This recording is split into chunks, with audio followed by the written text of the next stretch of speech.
घर ब्रह्म की वाणी में लिपिबद्ध किया गया धर्मदास जी द्वारा, और वो ज्ञान आज इस दास के पास उपलब्ध है। उसके भी अतिरिक्त कबीर सागर में, कबीर वाणी में सच्चिदानंद घन ब्रह्म ने कहा है कि इस काल को धोखा देने के लिए मैंने बहुत सा ज्ञान दिया, लेकिन वो मूल ज्ञान है उसको अभी गुप्त रखा था, तो वो मूल ज्ञान इस दास को दिया दाता ने। कबीर साहब कहते हैं कि 33 अरब ज्ञान हम बाखा और मूल ज्ञान हमने गुप्त ही रखा।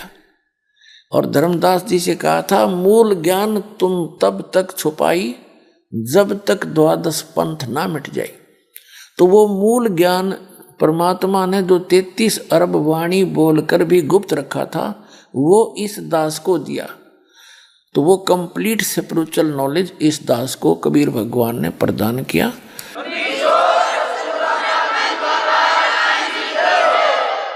क्योंकि पहले जो भी ज्ञान मालिक ने दिया महापुरुषों को, तो उन्होंने उनको वाणी के माध्यम से, लोकोक्तियों के माध्यम से, शब्दावली के माध्यम से बोला, और वो ऐसे गूढ़ शब्दों में बोला गया कि आम आदमी उसको समझ नहीं सका।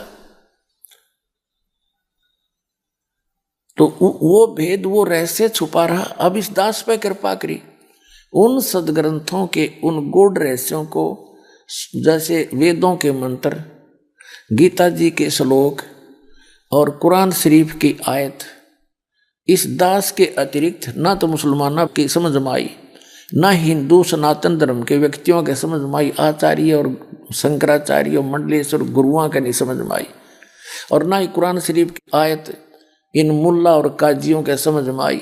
इस दास पर दया करी। इस दास ने सब ग्रंथों को ठीक से समझा और जाना, आपके रूबरू किया।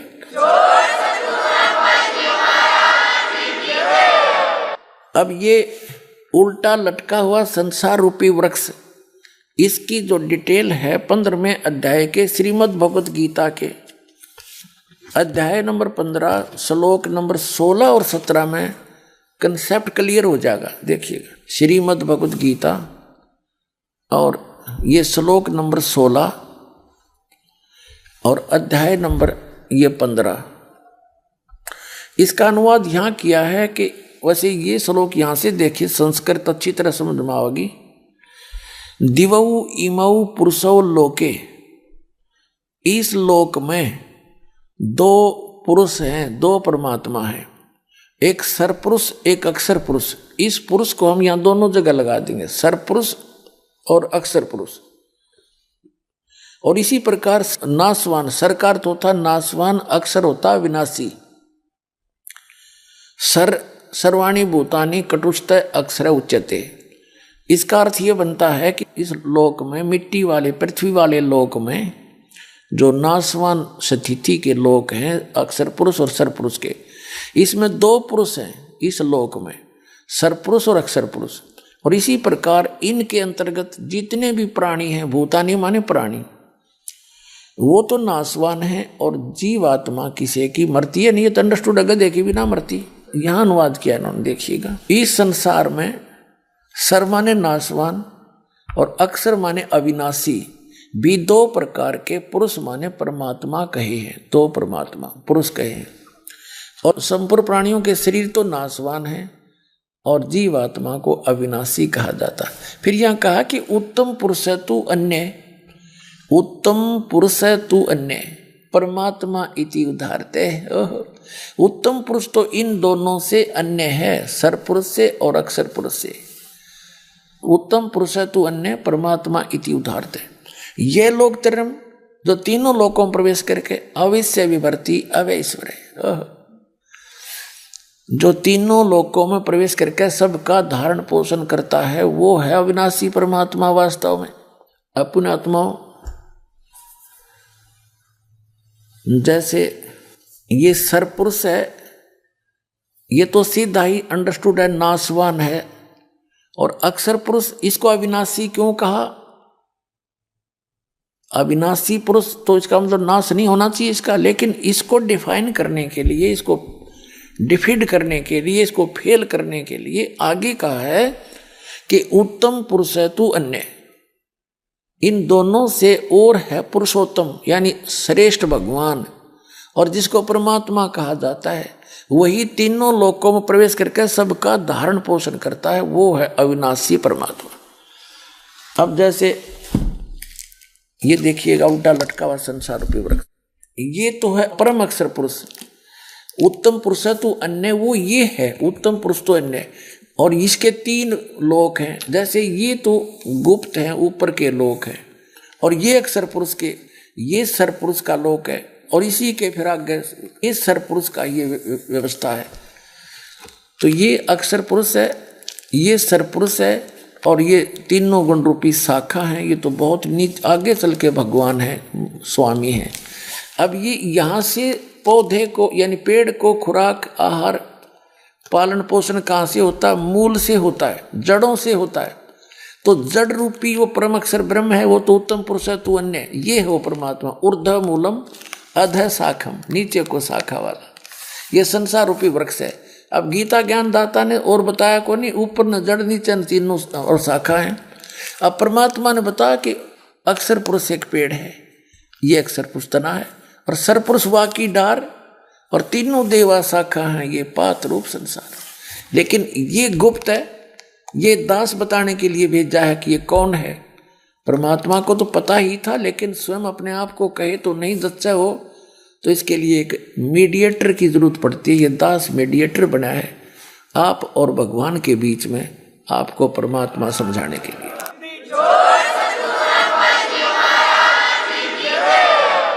पुण्यात्माओं, पहले परमात्मा की परिभाषा यानी डेफिनेशन ऑफ गॉड सुनाते हैं। प्रभु की परिभाषा, प्रभु माने स्वामी, खुदा। अब जो जितने सतर का खुदा है, जितने सतर का अल्लाह है, वो उतने सतर का अल्लाह है, उतना उसके उतनी शक्ति उसमें है। जैसे तहसीलदार भी साहब कहलाता है, और एसडीएम को भी साहब बोलते हैं, सब डिविजनल मजिस्ट्रेट को, और डिप्टी कमिश्नर डीसी को भी साहब कहते हैं, और कमिश्नर को भी साहब कहते हैं, मंत्री एक प्रांत के मंत्री को भी साहब बोलते हैं, और मुख्यमंत्री जो प्रांत का एक मुखिया होता है उसको भी साहब कहते हैं, और केंद्र के मंत्रियों को भी साहब कहते हैं, और प्रधानमंत्री को भी साहब कहते हैं, राष्ट्रपति जी को भी साहब कहते हैं, प्रधानमंत्री जी को भी साहब कहते हैं। ये सभी प्रभु हैं, ये सभी खुदा हैं, ये सभी गॉड हैं अपने अपने सतर के। इनकी शक्ति को नकारा नहीं जा सकता, लेकिन इनका कंट्रोलर एक है, राष्ट्रपति और फिर प्रधानमंत्री। ओवरऑल कंट्रोलर तो राष्ट्रपति है, लेकिन वर्किंग उसका जो नुमाइंदा है प्रधानमंत्री, ओवरऑल कंट्रोलर होता है राष्ट्रपति जी का नुमाइंदा इंडिया के अंदर। तो ये इसी प्रकार इस पूरे ब्रह्मांडों की स्थिति को समझेंगे हम, ऐसा ही है जैसे मेंबर ऑफ पार्लियामेंट भारत की एमपी की जो सीट है वो 500 हैं, वो सभी एमपी साहब कहलाते हैं, मेंबर ऑफ पार्लियामेंट। और जैसे प्रत्येक प्रांत के अंदर अलग से एमएलए सीट होती है, वो एमएलए साहब कहलाते हैं। तो ये सभी साहब हैं, लेकिन इन सब साहबों का एक कंट्रोलर है, ये वो सब उस एक साहब के भी हैं, ये स्वयं सब साहब भी हैं, और ये सारे उस एक साहब के एक खुदा के हैं, प्रधानमंत्री के नुमाइंदे। उस ये भी साहब है अपने सतर के। अब जैसे किसी ने रजिस्ट्री करवानी है, तो वो चाहे किसी से संबंध रखता, उसका काम तहसीलदार से ही होगा, तो उसके लिए वो तहसीलदार साहब है, उससे ही काम बनेगा, उसको उसने प्रार्थना पत्र लगाना पड़ेगा। तो जो इनकम्प्लीट नॉलेज रखते हैं वो कहते हैं हम एक खुदा के, एक भगवान, एक अल्लाह के अतिरिक्त हम किसी को शरीक नहीं करते। देखो, शरीक करना और बात है, पूजा अन्य चीज होती है। जैसे एक पति भर्ता स्त्री होती है, वो अपने पति की पूजा करती है, और सत्कार सभी का करती है। जैसे जेठ है बड़े भाई की तरह, जेठानी है बड़ी बहन की तरह, देवर है छोटे भाई की तरह, देवरानी है छोटी बहन की तरह, ननंद है उनको अपनी बहनों की तरह। अन्य जो परिवार के सदस्य हैं सबको यथोचित आदर करती है। वो उनकी पूजा नहीं करती, वो सत्कार है, नमस्कार करना होता है।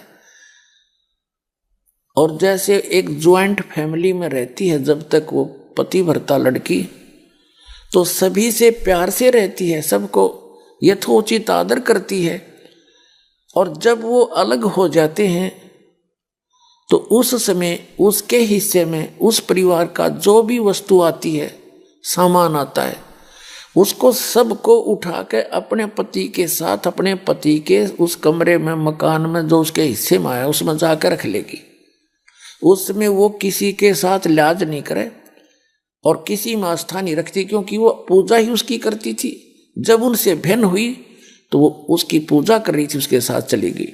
लेकिन जब तक ज्वाइंट फैमिली में रही तो उसका फर्ज बने था प्रत्येक से प्यार से रहे, सबका बड़े छोटे का यथोचित आदर करे, तो वो पतिव्रता कहलाती है। और यदि वही पतिव्रता, यदि वही लड़की अपने पति के अतिरिक्त न सास से मुंह तो ढंगते बोले और न ननदते, ना जेठ, ना जेठानी, ना ससुरते, तो वो तो कलियारी होगी। रोज घर में झगड़ा रहे, खेचा तानी रहे, तो वो घर शांति से नहीं रह सकता।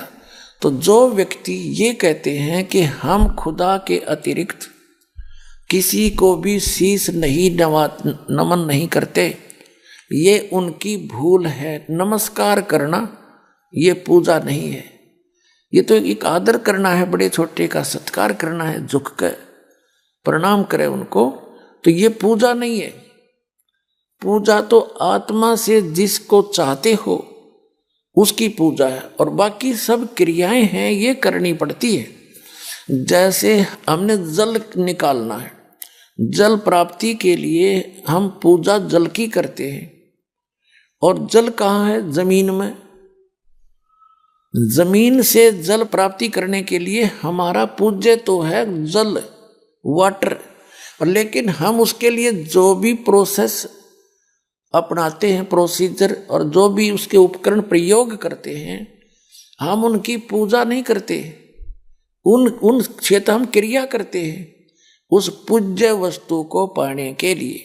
तो जो भी साधना, दंडवत प्रणाम करना, धर्म करना, सुबह दोपहर शाम के ये नित्यनेम करना, नित्य नियम कहो, नमाज कहो, इसको स्वाध्याय कहो या ज्ञान यज्ञ कहो, एक ही बात है। और फिर मंत्र जाप करना, जो यथार्थ मंत्र जाप कर बताए हैं वो करना, ये सब प्रोसीजर है, ये क्रियाएं हैं उस पूज्य वस्तु को पाने के लिए, उस अल्लाहु अकबर यानी कंप्लीट गॉड को पाने के लिए और उस सतलोक में जाने के लिए जहां सदा सुखी रहता है प्राणी। तो उसके लिए हमारा पूज्य तो है अल्लाहु अकबर, और बाकी जो उसको पाने के लिए, जैसे जल प्राप्ति के लिए हमने बोकी लगानी पड़ती है, पाइप नीचे उतारना पड़ता है, उसके बाद फिर हैंडपंप लगाना पड़ता है, और फिर हैंडपंप की भी हम फिर पूजा करते हैं, ऐसे हिलाते हैं, तो उससे वो पूज्य वस्तु प्राप्त होती है जिसके लिए हमने सब क्रियाएं की थी। तो इसी प्रकार जो हमारे पूज्य परमात्मा हैं कबीर देव, कबीर अल्लाह, और वो स्थान पाने के लिए जहाँ कोई दुख नहीं है, वहाँ जाने के लिए हमने ये सब क्रियाएं करनी होती हैं। नमस्कार करना पूजा नहीं, और नमस्कार करे बिना अभिमान नहीं जावे, अभिमान वाले को भगवान नहीं मिल सकता। आधिन्नी के पास है पूर्ण ब्रह्म दयाल, मान बड़ाई मारियो बे अदबी सरकार। तो आज दास बताना चाह रहा है कि जैसे एक प्रांत है, एक स्टेट, उसमें एक मुख्यमंत्री होता है और अन्य उसके मंत्री होते हैं। तो इस एक प्रांत में मुख्यमंत्री का रोल करता है ये ब्रह्म सरपुरुष, जिसने कुरान शरीफ का ज्ञान दिया, जिसने बाइबल का ज्ञान दिया, जिसने श्रीमद् भगवत गीता का ज्ञान दिया, जिसने चारों वेदों ऋग्वेद, यजुर्वेद, सामवेद, अथर्ववेद का ज्ञान दिया। ये एक ब्रह्मांड के अंदर मुख्यमंत्री का रोल करता है और इसके 3 पुत्र हैं, रजगुण ब्रह्मा, सतगुण विष्णु, तमगुण शिव जी। ये इसके प्रधान हैं, 3 एक विभागीय मंत्री हैं। इनके अतिरिक्त, इनके अंतर्गत और बहुत से देव हैं, जैसे वरुण जल का देवता और सूर्य देवता जो सभी प्रकाश स्रोतों का इंचार्ज है। जैसे कोई बिजली महकमा है, बिजली महकमे का जो मंत्री है जिसे पावर मिनिस्टर बोलते हैं, वो कोई पावर हाउस नहीं होता, कोई जड़ नहीं है, वो एक व्यक्ति है चलता फिरता। वो एक मंत्री है, कंट्रोलर है उस बिजली के महकमे का। इसी प्रकार जैसे इरिगेशन मिनिस्टर होता है, यानी सिंचाई नहरों का मंत्री, तो वो नहर नहीं होता। ऐसे ही सूर्य देव है, सूर्य एक देवता है। वो सभी ये जो आग का गोला सूर्य आपको दिखाई देता है, इन ऐसे ऐसे बहुत गुणे सूर्य हैं इस सौर मंडल में, और इन सभी प्रकाश स्रोतों का वो इंचार्ज है, वो मंत्री है अलग से। और जैसे जितने भी पृथ्वी हैं, इनका भी एक देव है, पृथ्वी देवी है। इन सभी ग्रहों की वो संचालक है, उसके अंतर्गत आते। तो ये सभी देवता हैं, ये सभी स्वामी हैं, अपने अपने विभाग के साब हैं, खुदा हैं, अल्लाह हैं। ये सारे खुदा हैं, लेकिन ये इन सब का ओवरऑल कंट्रोलर जो खुदा है, जो असंख्य ब्रह्मांड का स्वामी है, वो अल्लाह ताला है। उसको इसलिए तो अल्लाह ताला का, इसलिए उसको अल्लाह अकबर का, बड़ा भगवान का। इसका मतलब छोटे भगवान भी हैं, छोटे खुदा भी हैं, तभी तो उसको बड़ा का ना, बड़े कहने की आवश्यकता नहीं थी जब और खुदा होते नहीं थे। अगर और प्रभु ना होते और स्वामी ना होते तो उसको बड़ा कहने की क्या आवश्यकता थी, उसको कबीर कहने की क्या आवश्यकता है, जैसे बड़ा मानते मुसलमान भाई। तो अल्लाह अकबर यानी बड़ा भगवान, बड़ा खुदा, बड़ा अल्लाह। तो छोटे अल्लाह भी हैं, यानी छोटे भगवान भी हैं, छोटे प्रभु भी हैं, अपने अपने क्षेत्र के हैं। ये आपको डिफाइन कर ही दिया, ज़्यादा कहने की जरूरत नहीं। अब आपको दिखाते हैं जो कुरान शरीफ का ज्ञानदाता और श्रीमद् भगवत गीता का ज्ञानदाता और वेदों का ज्ञानदाता, इन 4 वेदों का 5वां वेद सूक्ष्म वेद है, जिसको तत्व ज्ञान कहते। वो तो कंप्लीट गॉड गिवन है, उस पूर्ण परमात्मा का दिया हुआ, अपने मुख कमल से आकर बोला है। वो तो इस दास के पास उपलब्ध है। उसी ज्ञान के आधार से तो सारा ज्ञान समझ में आया, नहीं तो सब उलट पुलट हो ही रहा था।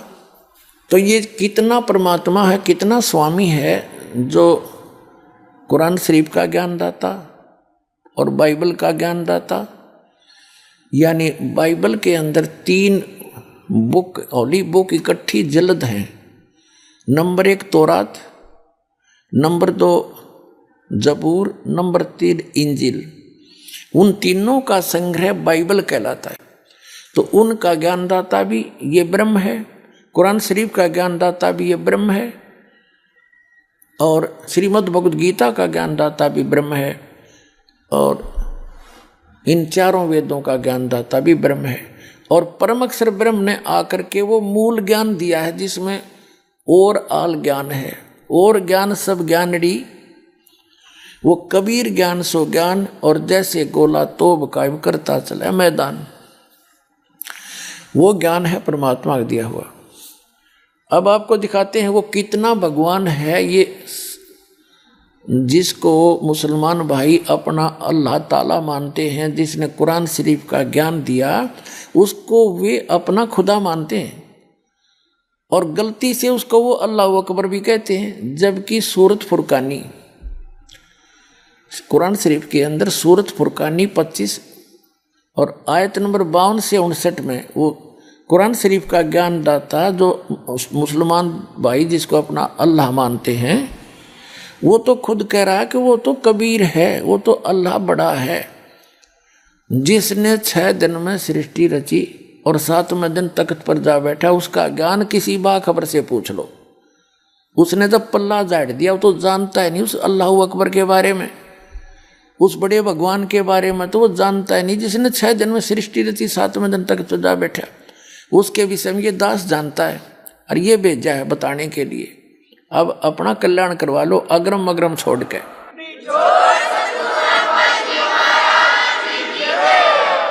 अब देखिएगा एक ब्रह्मांड के अंदर, ये देखिएगा एक ब्रह्मांड है, ये है इसका एक मानचित्र, ये एलिपिकल शेप है इसकी, अंडे जैसी, ये ऐसे इतना। इसमें नीचे 7 लोक हैं, ये नीचे के इस पाताल लोक में जीवन है, बाकी ये ग्रहों की तरफ खाली घूमते हैं। ये पाताल लोक है, ये रसातल, तलातल, ये नरक टाइप हैं, ये सारे नरक टाइप, इसमें जीवन है। इसके बाद ये पृथ्वी लोक है, फिर और ये है स्वर्ग लोक। इन 3 लोकों में, पाताल लोक, पृथ्वी लोक और स्वर्ग लोक, इन 3 लोकों पर इन श्री ब्रह्मा जी रजगुण, श्री विष्णु जी सतगुण और श्री शिव जी तमगुण का अधिपत्य है। इन तीनों पर, पृथ्वी लोक पर, पाताल लोक और स्वर्गलोक। ये है ब्रह्मलोक, ये है एक ब्रह्मलोक। इसी ब्रह्मांड के अंदर एक ब्रह्मलोक है, ये सारा मिला के इतना। इसके अंदर इस काल भगवान ने, ये चारों तरफ समुद्र ही समुद्र है, बहुत गहरा समुद्र है, ये समुद्र है। और इसमें इस काल भगवान ने क्या रचना करी है, ये एक महा इंद्र का द्वीप बना, इसको महास्वर्ग कहते हैं, इसको महास्वर्ग कहते हैं। इसके ऊपर नकली सतलोक, नकली अलखलोक, नकली डुप्लीकेट अगम लोक और अनामी अर्थात अकय लोक बनाए हैं ये। और ये 88,000 खेड़े हैं। ये सपतपुरी अलग है जिसमें 7 नगरी है छोटी छोटी, और ये धर्मराय का लोक है। ये एक मानसरोवर है इसमें, इस ब्रह्मांड के अंदर। तो ये एक ब्रह्मांड का चित्र है। इस ब्रह्मांड में ये खुद यहाँ गुप्त रहता है महाब्रह्मा रूप में। ये माँ ब्रह्मा के रूप में काल यहाँ रहता है, साथ में दुर्गा को माँ सावित्री रूप में रखता है, और ये महाविष्णु के रूप में रहता है, महाविष्णु के रूप में काल ब्रह्म, और दुर्गा को लक्ष्मी रूप में रखता है। ये 3 नक्षत्र न्यारे न्यारे इसने गुप्त बना रखे हैं। ये सतोगुण प्रधान नक्षत्र है, ये तमोगुण प्रधान नक्षत्र है। इसमें ये काल महाशिव रूप में रहता है और दुर्गा को पार्वती रूप में रखता है। और ये रजोगुण प्रधान नक्षत्र है, इसमें महाब्रह्मा रूप में रहता है और दुर्गा को सावित्री रूप में रखता है। इन तीनों स्थानों पर एक एक पुत्र की उत्पत्ति करता है। जो इस स्थान पर ये उत्पत्ति करते हैं दोनों दुर्गा जी और काल, ये काल भगवान ब्रह्मा रूप धारण कर लेता है। और इसके साथ फिर ये दोनों सृष्टि क्रम करते हैं। पति पत्नी के व्यवहार से जो पुत्र उत्पन्न होता है वो इन ब्रह्मा जैसी शकल का हो जाता है, रजोगुण युक्त हो जाता है। इस स्थान का ऐसी कंस्ट्रक्शन है। और ये है सतोगुण प्रधान क्षेत्र। इसमें ये काल विष्णु रूप धारण कर लेता है चतुर्भुज रूप में, और दुर्गा को भी रखता है महालक्ष्मी रूप। इन दोनों के संयोग से ये सतोगुण प्रधान क्षेत्र है। यहाँ ऐसी कंस्ट्रक्शन है, यहाँ व्यक्ति का अपने आप स्वभाव बहुत अच्छा रहता है। तो इनके संयोग से जो पुत्र उत्पन्न होता है वो सतोगुण युक्त हो जाता है। और ये है तमोगुण प्रधान क्षेत्र। इसमें ये स्वयं रहता है महाशिव रूप में, दुर्गा को रखता है पार्वती रूप में। इन दोनों के संयोग से जो पुत्र उत्पन्न होता है वो अब ऑटोमेटिकली तमोगुण युक्त हो जाता है, ऐसी शकल का हो जाता है। फिर ये जब युवा हो जाते हैं तब तक इनको कोमा में रखता है। युवा होने के बाद फिर ये दुर्गा के सहयोग से, ये सबके सामने नहीं आता, इसकी वास्तविक रूप शकल तो बहुत बुरी है। जो गीता जी के अंदर ये कहता है, अर्जुन देख मेरा ये काल है, ये हूँ मैं असली रूप, मेरा विराट रूप, और मैं काल हूँ। 11वें अध्याय के 32वें श्लोक में गीता जी में कहता है मैं काल हूँ। तो ये काल कहता मैं अपने वास्तविक रूप में कभी किसी के सामने नहीं आता। 7वें अध्याय के 24-25वें श्लोक में श्रीमद् भगवद गीता में कहा है कि मैं अपनी योग माया से छुपा रहता हूँ, और ये मूर्ख जन समुदाय मुझे ये कृष्ण रूप में मान रहे होंगे, व्यक्ति रूप में। मैं कृष्ण नहीं हूँ। वो तो श्री कृष्ण के अंदर बोल रहा था, फिर बाहर निकल कर दिखाया विराट रूप कि ये मेरा असली रूप। और मैं कभी किसी के सामने नहीं आता, ये मेरा अटल घटिया नियम है। तो ये यहाँ गुप्त रहता है, और जिसको दर्शन देता है तो किसी को ब्रह्मा रूप में, किसी को विष्णु रूप में, किसी को शिव जी के रूप में। तो आज तक कोई समझ नहीं पाया कि ये महाब्रह्मा कौन है और महाविष्णु कौन है। इन्हीं को महाब्रह्मा कहने लगे, उसी को सब कुछ मान बैठे। तो अभी तक इस अध्यात्म ज्ञान का सिर पैर नहीं था किसी के पास। इस दास पर दया करी परमात्मा ने, ये सारा रहस्य खोल के धर दिया आपके सामने।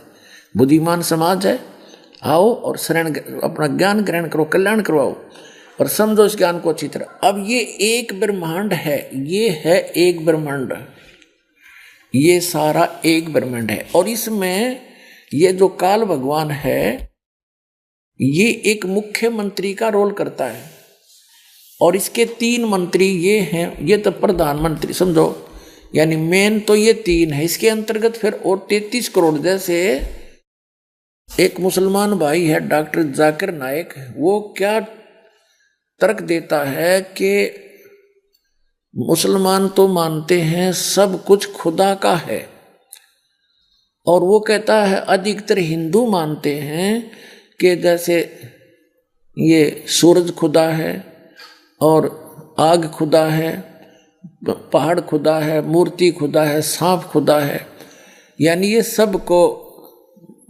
खुदा मानते हैं। जैसे हम सूर्य देव कहते हैं, वरुण देव जल का देवता हैं, और इंद्र स्वर्ग का देवता। तो ये ऐसे वास्तव में ये हैं, ये सभी जो हैं ये भी खुदा हैं, अपने अपने सत्र के प्रभु हैं, अपने अपने सत्र के ये स्वामी हैं, मालिक हैं, इनको नकारा नहीं जा सकता। जैसे पूरे भारत के अंदर अगर सारे एमएलए गणन लगें तो 3-4 हजार हो जाएंगे, और एमपी 500 हैं ही। एमपी मेंबर ऑफ पार्लियामेंट की जो पद सीट हैं ये फिक्स हैं, और इसी प्रकार 33 करोड़ देवताओं की फिक्स हैं। वो 33 करोड़ देवताओं की ये समझ लो मेंबर ऑफ पार्लियामेंट की सीट है। वो देवता मर जाते हैं, दूसरे अच्छी आत्माओं को देवता पद प्राप्त हो जाता है। तो इस प्रकार ये सभी देव हैं। देव माने प्रभु हैं, स्वामी हैं अपने सत्र के। लेकिन कुल का मालिक जिसको महादेव कहते हैं, बड़ा भगवान कहते हैं, अल्लाह अकबर कहते हैं, वो सबका मालिक है, उसके सब देव हैं। ये अन्य देव भी उसके हैं, उसके अंतर्गत हैं, उसके कंट्रोल में है। वो सबका मालिक एक है, और ये अपने सत्र के प्रभु हैं। ये सब खुदा होते हुए भी उस एक खुदा के हैं। ये सब खुदा भी हैं। ये है रियल डेफिनेशन ऑफ गॉड। और जिन का पता नहीं, वो तर्क वितर्क कितना ही कर लो, अटपट मारते ही रहते हैं। तो अब आज पहले जो हमारे खासकर भारतवर्ष में जो गहनी संस्कृत बोला करता था स्पीड से, और 4 वेदों को जो घोट रखा था उसको चतुर्वेदी कहा करते थे, और संस्कृत बोलने वाले को महत्व दिया जाता था चाहे वो कुछ भी अटपट कर रहा है, और सब ये मान लेते थे बड़ा विद्वान है। आज इसका स्थान इंग्लिश ने ले लिया, अंग्रेजी भाषा ने, और जो अंग्रेजी में घड़ी गटमट करे उसने सोचो भाई बड़ा पहुंचा विद्वान है, खाक विद्वान है।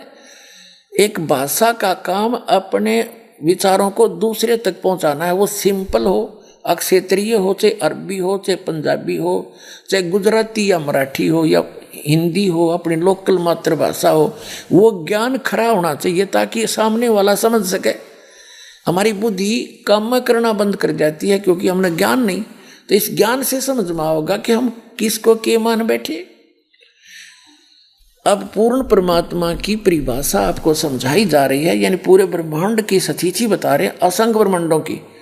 अब जो ये एक ब्रह्मांड में मुख्यमंत्री का रोल करता है ये ब्रह्म है, और इसके 3 पुत्र हैं।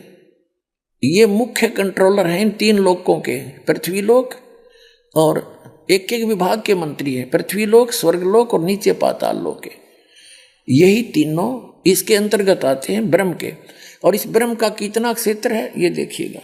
आपने जो ये ब्रह्मांड देखा, ये अब ये समझो हम इस स्थिति में आगे, ये एक गेंद जो है ये एक ब्रह्मांड समझ, ऐसे ये 5 ब्रह्मांड मिलाकर एक महाब्रह्मांड बना दिया इसने। ऐसे ऐसे ऐसे 4 महाब्रह्मांडों में 20 ब्रह्मांडों को रोक दिया, अपने अपने स्थान पर ये घूम रहे हैं। ये सारा एक 20 ब्रह्मांड का क्षेत्र है। फिर इसके बाद एक ब्रह्मांड ये और है इसका, ये सारा भी एक ब्रह्मांड है। ये तो दिखाने के लिए थोड़े से लिखने में नहीं आ रहे थे। इसका भी एलिप्टिकल शेप है, ऐसे ऐसे अलग से। तो ये ब्रह्मांड अलग से है, ये 21वां ब्रह्मांड है इसका। तो ये कुल मिलाकर ये सारे ये ब्रह्मांड नहीं है, ये तो दिखाने के लिखने के लिए थोड़े बड़े बनाने पड़े। तो ये सारा एक ब्रह्मांड है इतना, ऐसे एलिप्टिकल शेप है इसकी भी ऐसे। तो ये एक ब्रह्मांड अलग है, ये 20 ब्रह्मांड ये है। एक ब्रह्मांड जो मैंने अभी आपको पहले दिखाया था वो समझो एक गेंद है, या एक गेंद जैसी है, ये इतना आ गया। और इस समझने के लिए तो ये 21 ब्रह्मांड का स्वामी है, ये 21 ब्रह्मांड का स्वामी है ब्रह्म, सरपुरुष, काल, शैतान, जिसको शैतान कहते हैं, ये है। और ये सरपुरुष भी कहलाता। अब देखो, अब ये है, ये जो आपने देखा 21 ब्रह्मांड का ये एक क्षेत्र है, अभी आपने देखा था, ये तो है सरपुरुष का। और इसके बाद जो ये स्थान है इतना, ये रेड लाइन जो है ये वाली, ये है 7 संख ब्रह्मांड इस परब्रह्म के, जिसको अक्षर पुरुष भी कहते हैं। ये सरपुरुष है, ये अक्षर पुरुष है। और ये ओवरऑल कंट्रोल जो अल्लाह अकबर है, अल्लाहु अकबर है, अल्लाहु अकबर यानी बड़ा भगवान, वो ये है। ये छोटे छोटे जो डॉट दिखे ये सारे ब्रह्मांड हैं, ये चारों तरफ ये सारे, ये सतलोक है सारा, ये सतलोक ये। और इसके ये है वो मूल मालिक अल्लाहु अकबर, जो 7 में वो कहते हैं अर्श कुर्स पर अल्लाह तकत है, खालिक बिन नहीं खाली। तो ये तकत है उस मालिक का, स्थान है, सिंहासन है। और इसके अंतर्गत ये परब्रह्म 7 संख ब्रह्मांड वाला ये भगवान भी इसी के अंतर्गत आता है। और ये काल भगवान, ये जो कुरान शरीफ का ज्ञानदाता और श्रीमद् भगवद गीता का ज्ञानदाता, चारों वेदों का ज्ञानदाता और इन पवित्र बाइबल का ज्ञानदाता, ये है। ये तो इतना अल्लाह है, इतना खुदा है, बस ये इतना, ये 21 ब्रह्मांड का। और इसके बाद ये देखो 7 संख ब्रह्मांड परब्रह्म के, अक्षर पुरुष के। और ये है संख ब्रह्मांड ओवरऑल कंट्रोलर, ये है वो कुल का मालिक, ये है वो अल्लाहु अकबर, बड़ा भगवान ये है। और इसके फिर अन्य ऊपर लोक और हैं, अलख लोक और अगम लोक और अनामी लोक, जिसको अलह लोक भी कहते हैं। ये ओवरऑल कंट्रोलर, ये मालिक ही अन्य लोकों में भी अन्य रूप धारण करके यही परमात्मा सबका कंट्रोल करता है। और ये है वो मूल मालिक, संसार रूपी वृक्ष की ये जड़ है, वो परम अक्षर ब्रह्म, वो अल्लाहु अकबर, वो जड़ है पूरे संसार रूपी वृक्ष की, जो सबका धारण पोषण करता है तीनों लोकों में प्रवेश करके। अब 3 लोक कैसे हो गए? ये ऊपर का जो लोक हैं, सतलोक, अलखलोक, अगमलोक और अकैलोक, ये एक लोक अविनाशी स्थान बोला जाता है, उसकी अलग डिवीजन बना दी गई है। और नीचे के ये 2 लोक, जैसे सरपुरुष इस ब्रह्म के और अक्षर पुरुष इस परब्रह्म के 7 संख ब्रह्मांड, और ब्रह्म के सरपुरुष के सरब्रह्म के ये 21 ब्रह्मांड, ये 2 लोक अलग हैं प्रत्येक। जैसे सरपुरुष का लोक, एक अक्षर पुरुष का लोक, और ये परम अक्षर पुरुष का ये ऊपर का स्थान, ऊपर के अविनाशी जो स्थान है, वो भी एक लोक कहलाता है। तो इस प्रकार इन तीनों लोकों में जितने भी प्राणी हैं, सबका धारण पोषण ये परमात्मा ही करता है। यानी जो संसार रूपी वृक्ष की जड़ है, मूल है, और मूल से पूरे वृक्ष को आहार मिलता है, तो वो है अल्लाहु अकबर। और ये कुरान शरीफ का ज्ञानदाता तो 21 ब्रह्मांड का स्वामी है, और गीता का ज्ञानदाता ये वही है, और वेदों का ज्ञानदाता भी यही है, बाइबल का ज्ञानदाता भी यही है। तो ये तो उस अल्लाहु अकबर की जानकारी भी नहीं रखता, उसके लिए तो ऑप्शन छोड़ दिया, कोई तत्वदर्शी संत बताएगा। ये है वो तत्वदर्शी संत, आओ और कल्याण करा लो।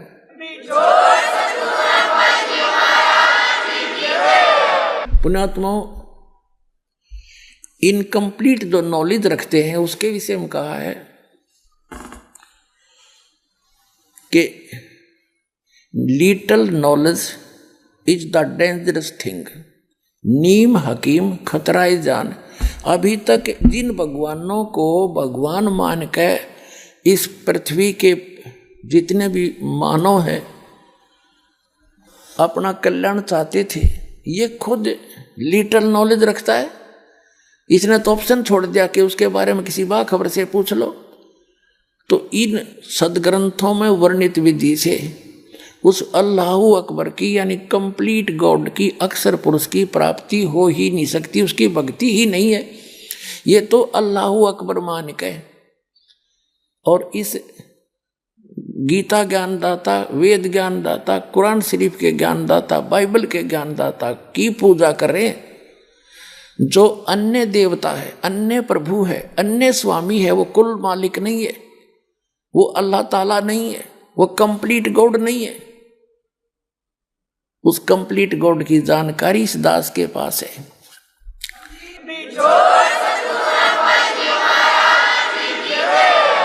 अपने आत्माओं, मुसलमान धर्म के भाई जो हैं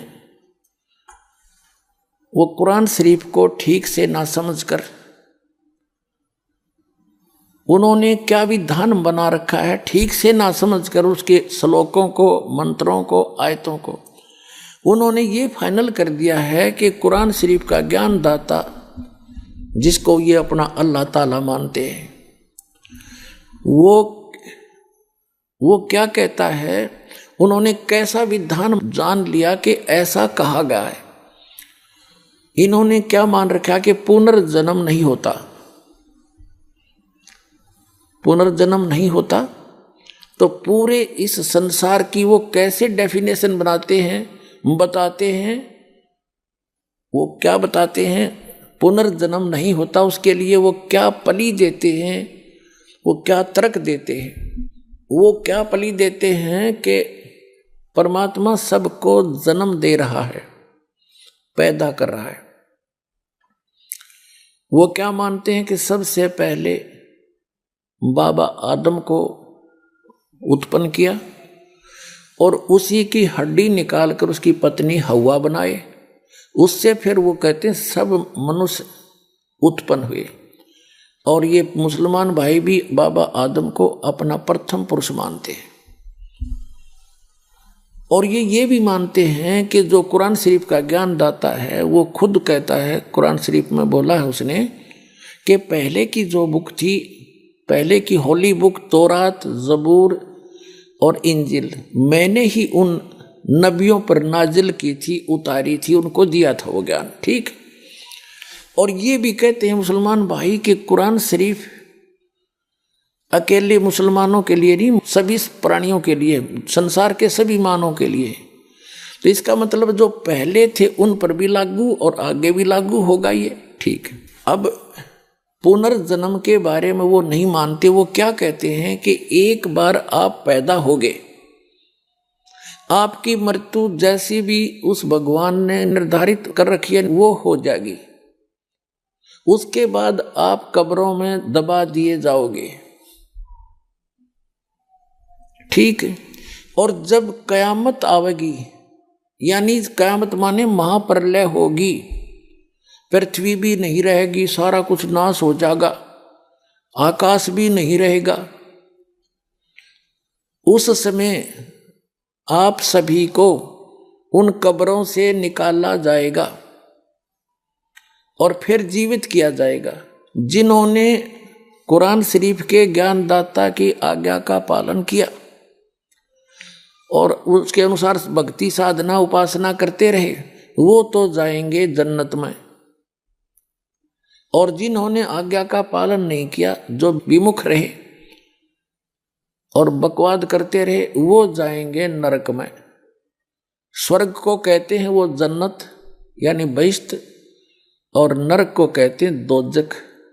तो सदा के लिए फिर कोई जन्म नहीं होगा, इनका मानना है। किनका? मुसलमान भाइयों का। ये दोष मुसलमान भाइयों का नहीं है, उनके कुरान शरीफ के पढ़कर सुनाने वालों की गलती रही है, वो समझ नहीं सके। जैसे पवित्र बाइबल के अंदर जो वर्णन है परमात्मा निराकार है, उसको स्पष्ट लिखा है प्रथम ही उत्पत्ति में, और आज तक सब उसको निराकार बता रहे। तो वो उस ईसाई धर्म और यहूदी धर्म के व्यक्तियों का दोष नहीं है, उसके पढ़ने वालों की त्रुटि है। ऐसे ही गीता जी के अंदर जो वर्णन है, ये श्री कृष्ण जी को सुप्रीम पावर मान रहे थे। गीता जी के जो अनुवाद करता और इसके विवेचन करता, इस पर प्रवचन करता हमारे हिंदू धर्म के आचार्य और शंकराचार्य, संत, महंत और मंडलेश्वर, इनको कख भी पता नहीं था। तो ये दोष हिंदू धर्म के व्यक्तियों का नहीं है, ये दोष उन नीम हकीम गुरुओं का, जो समझ नहीं सके इस पवित्र ग्रंथ के रहस्य को। इसी प्रकार ये कुरान शरीफ के अंदर जो गूढ़ रहस्य है उसको ना समझकर जो मुसलमान धर्म के सभी लोग भ्रमित हैं, वो उनका दोष नहीं है, वो उन मुल्ला और काजियों का है जो उनको समझ नहीं सके, ढंग से समझा नहीं सके। अब इन्होंने तो फाइनल कर दिया कि जो जन्म ईब ताप का हो गया और मृत्यु हो जाएगी, कब्र में दबा दिए बस, उसके बाद कभी कयामत आवेगी, आखिरत आवेगी। आखिरत माने अंत आवेगा, तो उस समय सबको एक वचन से वो अल्लाह जीवित कर देगा, और फिर स्वर्ग में जाने वाले स्वर्ग में जाओ, नरक में जाने वाले नरक में, फाइनल कर दिया। फिर कभी कुछ नहीं होगा। ये मानना है मुसलमान धर्म के व्यक्तियों का। पहले भी नहीं हुआ है ऐसा, एक ही बार होगा, यू फाइनल है इनका। अगर पहले कभी हुआ होता जन्मवीर, फिर कयामत आई होती, तो पुनर्जन्म आपा हो गया। तो ये मानते नहीं पुनर्जन्म को, बिल्कुल नहीं मानते। तो पुण्यात्माओं, उस जन्नत ने शर्मा मारेंगे। अरबों वर्ष तक उस कब्र में घुसड़े पड़े रहे हम, अरबों वर्ष के बाद फिर कभी कयामत होगी, जब उस मत निकाले जाएंगे। इस तक बूंदी कह देते पहले भोग लिया हमने, चाहे नरक में जाओ चाहे स्वर्ग में, इससे बूंदा नरक क्या होगा। लेकिन वास्तविकता क्या है कि पुनर्जन्म होता है। ये कयामत कब आती है? ब्रह्मा जी का एक दिन जब संपूर्ण होगा, ब्रह्मा जी का एक दिन जब पूरा होगा, तो पूरी पृथ्वी पर प्रलय हो जाएगी। इन तीनों लोकों में, स्वर्गलोक के, पृथ्वीलोक और पाताल लोक के सभी प्राणी नाश में आ जाएंगे। ये प्रलय, उसके बाद फिर जब ये रहेगी इतना ही समय तक, जितने समय तक सृष्टि रहती है। ब्रह्मा जी का एक दिन 1000 चतुर्युग का माना जाता लमसम। एक चतुर्युग में 43,20,000 वर्ष होते हैं।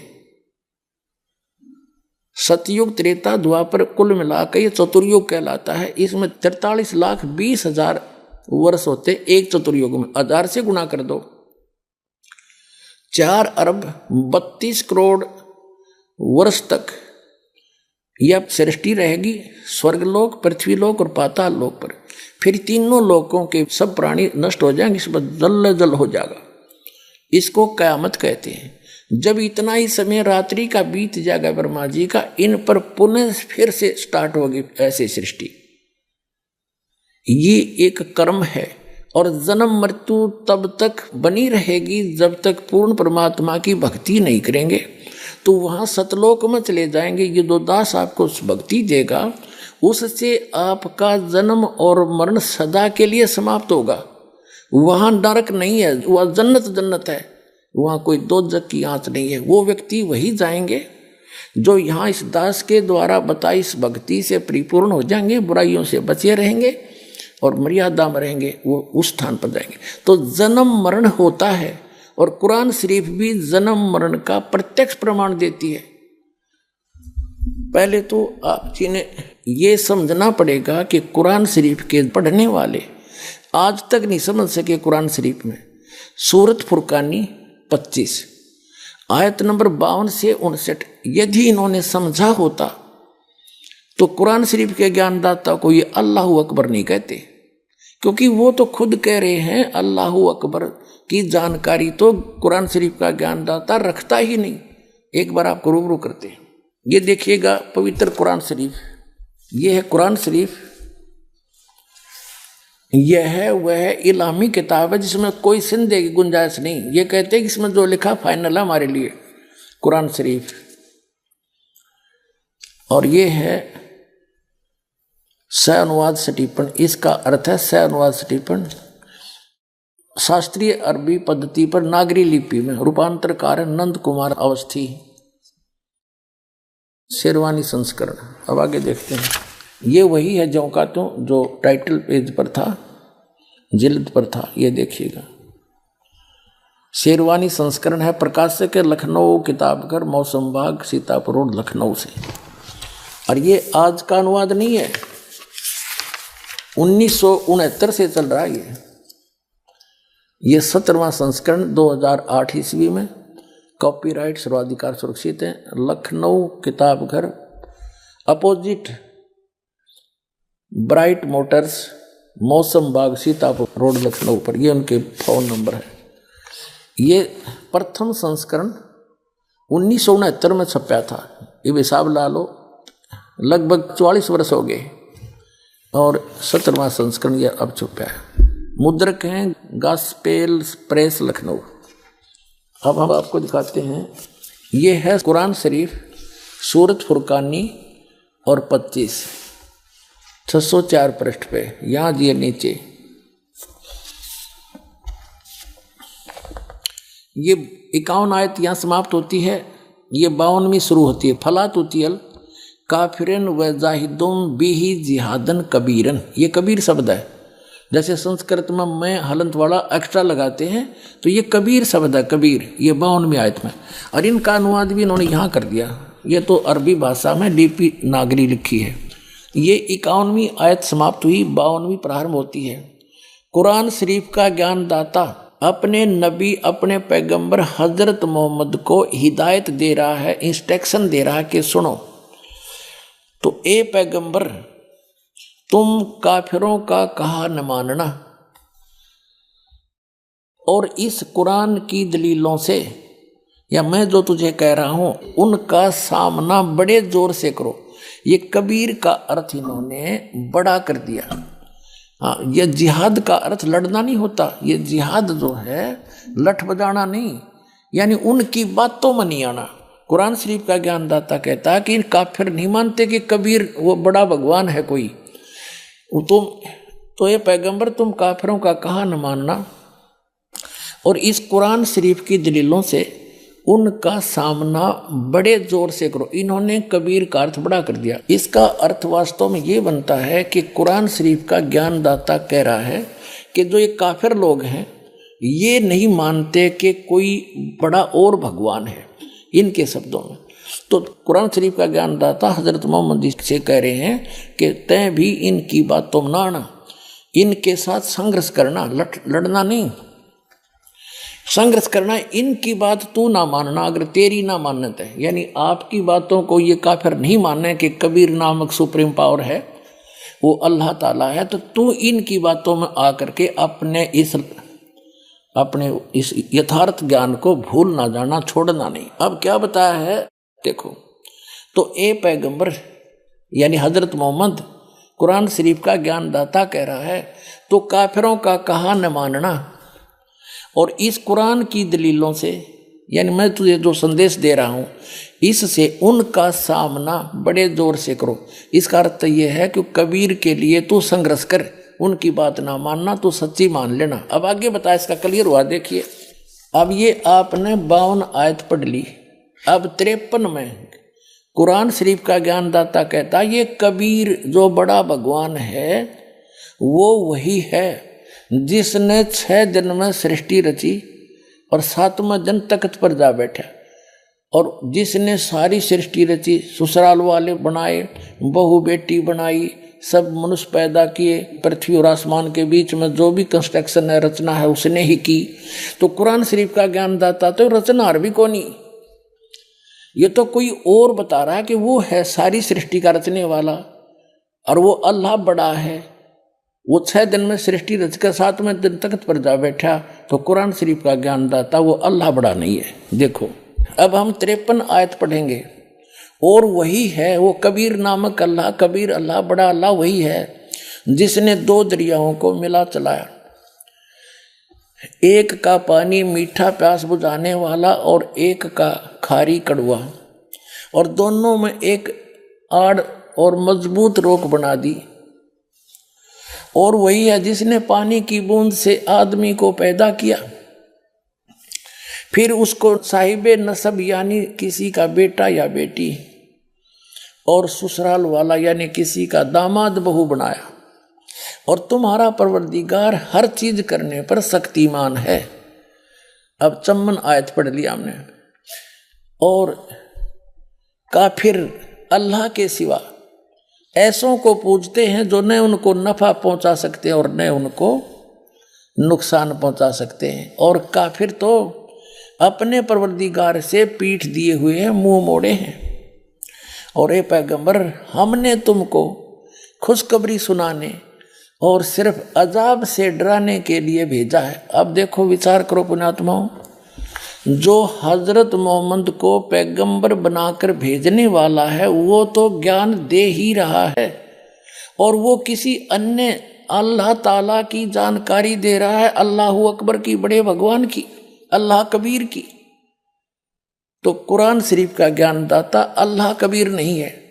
आप देखो तो, और ये पैगंबर, हमने तुमको खुशखबरी सुनाने और सिर्फ अजाब से डराने के लिए भेजा है। इन लोगों से कहो कि मैं तुमसे इस अल्लाह के हुक्म पर कुछ मजदूरी नहीं मांगता। हाँ, जो चाहे अपने परवरदिगार तक पहुंचने की राह इख्तियार कर ले। और ए पैगंबर, उस जिंदा पर भरोसा रखो। ओह, जिंदा जो अरबी भाषा है उसमें जिंदा शब्द लिखा है, उसका अर्थ जिंदा है। जिंदा का अर्थ है, क्योंकि ये परमात्मा जिन भी महापुरुषों को मिले हैं वो अल्लाह अकबर यानी ग्रेट गॉड, कंप्लीट गॉड, वहां से चलकर आता है, स्वयं सह शरीर आता है। और जिंदा महात्मा का रूप बनाकर अच्छी आत्माओं को मिलता है। ये वेद गवाही देते हैं और आंखों देखा संत गवाही देते हैं। तो आदरणीय धर्मदास साहिब जी को भी जिंदा महात्मा के रूप में मिले, एक संत के रूप में, जिंदा एक बाबा के रूप में। आदरणीय मलुकदास जी को भी जिंदा बाबा के रूप में मिले। आदरणीय नानक साहिब जी को भी बेई नदी पर जिंदा महात्मा के रूप में मिले। और आदरणीय दादू साहिब जी को भी जिंदा बाबा के रूप में मिले। आदरणीय गरीबदास साहिब जी को गांव छुड़ानी, जिला ददर हरियाणा के खेतों में, छुड़ानी के खेतों में जब गऊ चरा रहे थे, वहाँ सतलोक से आए परमात्मा जिंदा महात्मा के रूप में, थोड़ी सी दूर पर आकर उतर के उनसे मिले, उनको सचखंड ले गए। इन सब महात्माओं को फिर वापस छोड़ा। तो इन सभी महात्माओं ने कहा कि जैसे आदरणीय गरीबदास साहिब जी ने कहा कि अनंत कोट ब्रह्मांड का एक रति निवार सतगुरु पुरुष कबीर हैं, ये कुल के सिरदनार।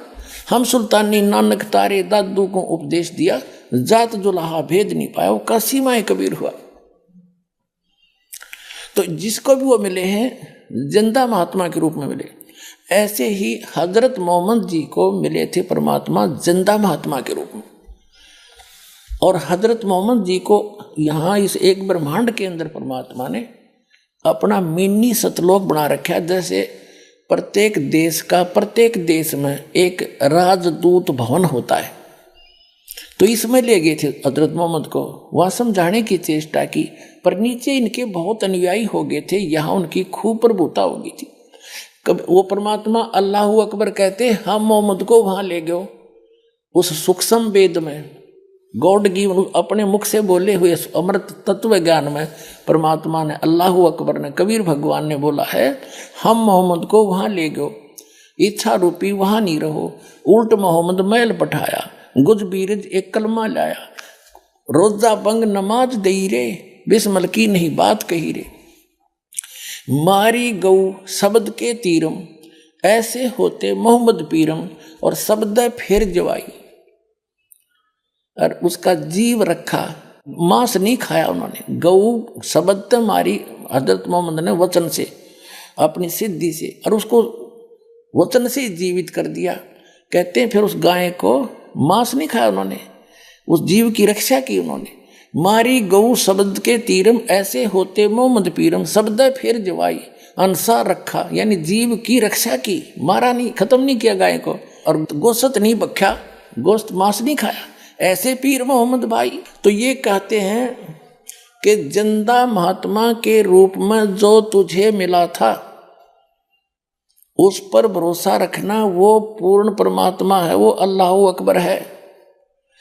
कुरान शरीफ का ज्ञान दाता कह रहा है, लेकिन उस अल्लाह अकबर से वो स्वयं परिचित नहीं है। संकेत कर रहा है कि जो तुझे जिंदा महात्मा के रूप में मिला था। एक बार तो हजरत मोहम्मद जी ने एक बकरे को वचन से मार दिया था, वचन से जीवित कर दिया था। फिर एक बार उन्होंने गाय को मारा, लेकिन गाय को मारा तो उनसे जीवित नहीं हुई। तब उन्होंने अल्लाह अकबर कह के पुकारा, तो वो अल्लाह अकबर पुकारने से वो पूर्ण परमात्मा अल्लाह अकबर एक सूक्ष्म रूप में आए, जिंदा महात्मा का ही रूप बना कर आते। वो केवल हजरत मोहम्मद को दिखाई दे रहे थे, किसी अन्य को नहीं दिखाई दे रहे थे।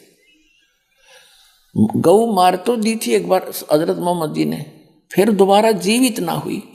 तब उन्होंने पुकारा उस मालिक को, परमात्मा आए और सूक्ष्म रूप में आके, वो सूक्ष्म रूप का अर्थ होता अन्य को नहीं दिख रहे थे, उनको दिखाई दे रहे थे, और वह गौ जीवित कर गए। तब कहते हैं जब हम मोहम्मद याद किया रे और शब्द स्वरूपी सूक्ष्म रूप में हम वेग गया रे, तुरंत गया, और मुई गऊ हमने तुरंत जिवाई। जब मोहम्मद का निश्चय आई, तुम कबीर अल्लाह दरवेशा, और मोहम्मद का जब गया अंदेशा। और उसके बाद फिर उन्होंने खूब पुकार लिया, मुझे ले चलो वहाँ पर। फिर वो नहीं लेकर गए, क्योंकि उन्होंने अवज्ञा कर दी थी मालिक की उस वाणी का।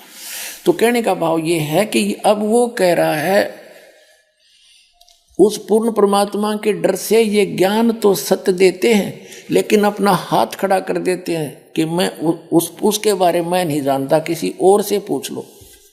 ऐसे ही श्रीमद् भगवद गीता अध्याय नंबर 4 के श्लोक नंबर 34 में गीता ज्ञान दाता यही है जो कुरान शरीफ का ज्ञान दाता है। वो कह रहा है कि वो तत्व ज्ञान के अंदर उस पूर्ण परमात्मा की कंप्लीट जानकारी है, पूर्ण जानकारी है। उस तत्व ज्ञान को किसी तत्वदर्शी संतों के पास जाकर पूछ, गीता ज्ञान दाता कहता मैं नहीं जानता। यजुर्वेद अध्याय नंबर 40 के मंत्र नंबर 10 में भी स्पष्ट कर दिया है, वही वेद ज्ञान दाता भी वही है जो कुरान शरीफ का ज्ञान दाता है। वो कहता है कि परमात्मा को कोई तो शंभुआत्मा ने जन्म लेकर रामकृष्ण के रूप में अवतार धर के आना मानते हैं, कुछ उसको वो जन्म नहीं लेता जन्मा मानते हैं।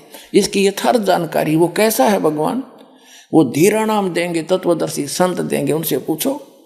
ऐसे कुरान शरीफ में आगे दिखाता हूँ अभी आपको। तो वो तत्वदर्शी संत, वो तत्व ज्ञान वो परमात्मा ही बता कर जाता है, या फिर अपना नबी भेजता है। वो नबी ये दास है, अंतिम नबी, अंतिम पैगंबर, अंतिम उस परमात्मा का भेजा हुआ उनका दास।